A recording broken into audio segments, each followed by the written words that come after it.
Assalamualaikum warahmatullahi wabarakatuh. Selamat datang di channel kami, channel Kilas Balik Official. Di channel ini kita akan membahas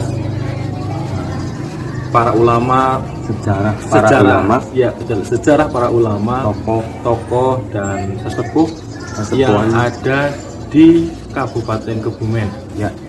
Nah, untuk kesempatan pada sore hari ini kita lagi ada di makomnya Syekh Ibrahim Asmorokondi, Ya, yang berada di Desa Kewarisan, Ya.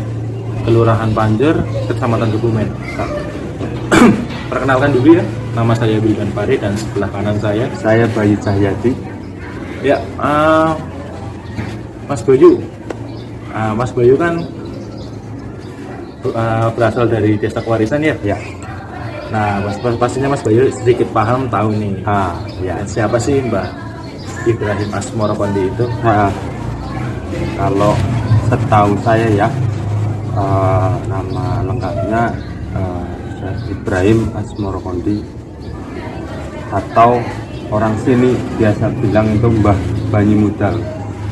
Saya kurang paham kenapa bisa dipanggil Mbah Banyimudal. Itu sejarah sebelumnya itu saya kurang paham. Cuman yang sering warga sini menyebutnya memang Mbah Banyimudal. Ya. Beliau dari namanya itu Ibrahim Asmorokondi, kalau nggak salah berasal dari daerah Samarakan, kira-kira di daerah Timur Tengah lah, Uzbek atau Kazakhstan lah, daerah itu, kira-kira seperti itu. Oke, dari teman-teman Kilas Balik, nanti setelah ini kita mau silaturahmi dulu atau ziarah dulu di makamnya Mbah Ibrahim Asmorokondi. Terus nanti setelah itu mungkin kita akan bertemu atau berbincang-bincang dengan narasumber atau enggak budayawan yang ada di sekitaran daerah Kewarisan. Ya, betul. Oke, mari kita ikuti kegiatan kita. Ya.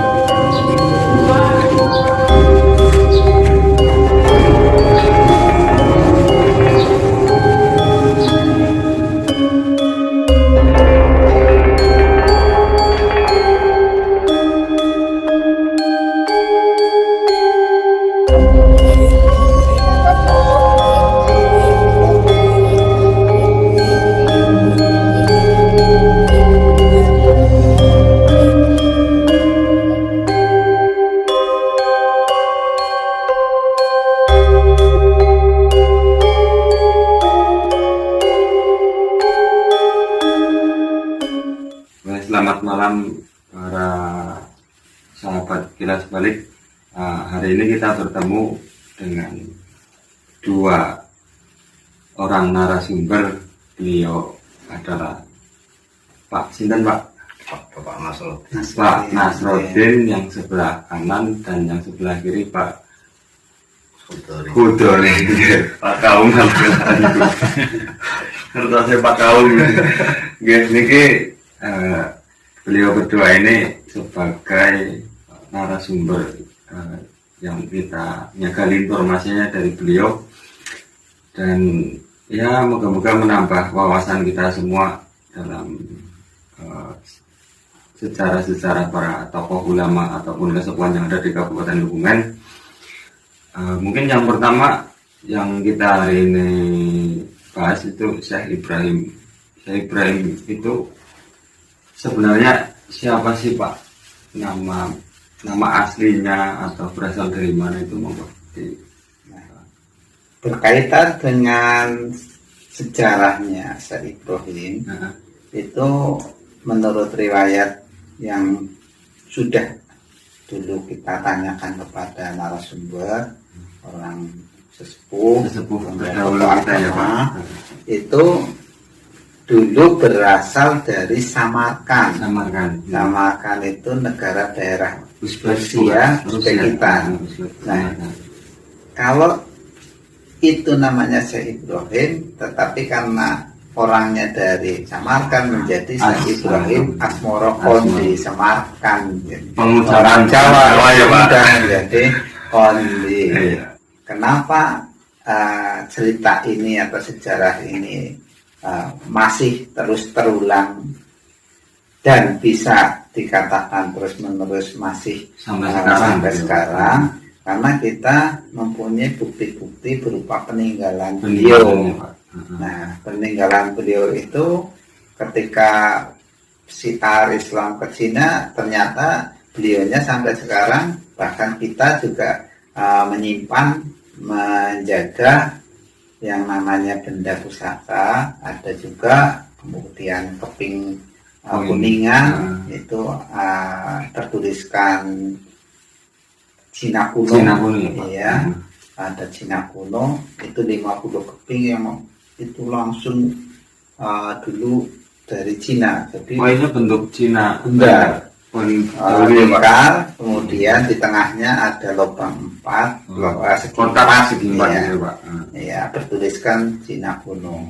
Kemudian juga beliaunya juga mempunyai waktu itu di sini sekarang itu di Makom ada benda yang peninggalan berupa semacam kayak mangkoknya itu pun dari Cina. Kemudian ada pedang, kemudian ada tongkat semacam kayak saklar, kemudian juga itu ada beberapa keris yang keris itu sekitar jumlahnya 7 kira-kira keris. Ya, Pak, kerisnya. Kemudian juga ada bentuk tombak, kemudian juga ada yang lainnya. Itu semuanya tersimpan. Nah, tersimpan pada salah satu orang, namanya dulu dari keluarga Pak Congkong, dan sekarang posisinya sudah terjaga dengan baik. Mbah Syekh Ibrahim Asmorogen itu kan punya sebutan nama lain, Mbah Banyumudal. Kira-kira kalau sumur itu sejarahnya gimana, Pak? Sumur yang berada di sebelah utara masjid itu sejarahnya gimana, Pak? Ada salah satu sumur yang itu menjadi sumber mata air dan tidak pernah kering. Diambil bola-balik, sering diambil pun itu masih air. Musim kering juga masih ada, Pak. Kemarau banyak. Jadi sering diambil.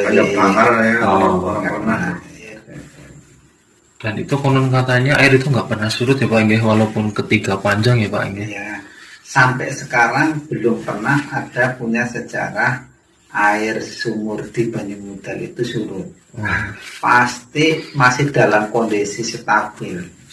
Ya, bisa dilihat sekarang pun kondisinya masih seperti itu.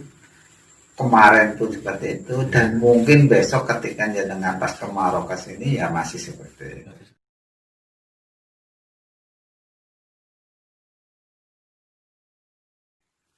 Dan arti dari Banyumudal sendiri sebetulnya kalau bahasa Jawa Tulen ya banyu itu air, mudal itu bludak. Tapi arti yang sebenarnya dari dua kata itu ya mata air. Nah, saya juga mempunyai keinginan pada saat itu kenapa harus kami ekspos. Pertama bahwa ini loh aset asli dari Syekh Ibrahim. Nah, di situ cerita dongeng dengan sejarah hampir menyamai, hampir met pada saat itu. Contohnya dulu orang sini mengatakan bahwa kalau sore malam kadang-kadang terdengar suara kuda, kereta. Kadang-kadang di sebelah makam ada peliharaan jenisnya harimau. Itu saja belum pernah terlihat benda pusakanya. Nah, kemarin ketika dibuka tahun 2004 itu cerita itu dongeng itu dengan sejarah hampir menyerupai dan hampir seimbang. Ketika cerita tentang kuda memang ditemukan ada beruk. Ditemukan juga di dalam beruk itu ada rantai untuk dikeluk itu istilahnya, rantai kuningan itu ada. Kemudian juga di situ ditemukan semacam senjata yang dari mulai sana di Uzbekistan sampai di sini, setiap saat di negara tertentu daerah tertentu dia punya keris sebagai simbol. Itu Ada Ada semua jumlahnya itu, sampai ya. hampir 50-an itu sih. Total ke semua dari yang di dalam box itu berarti ya Pak? Iya.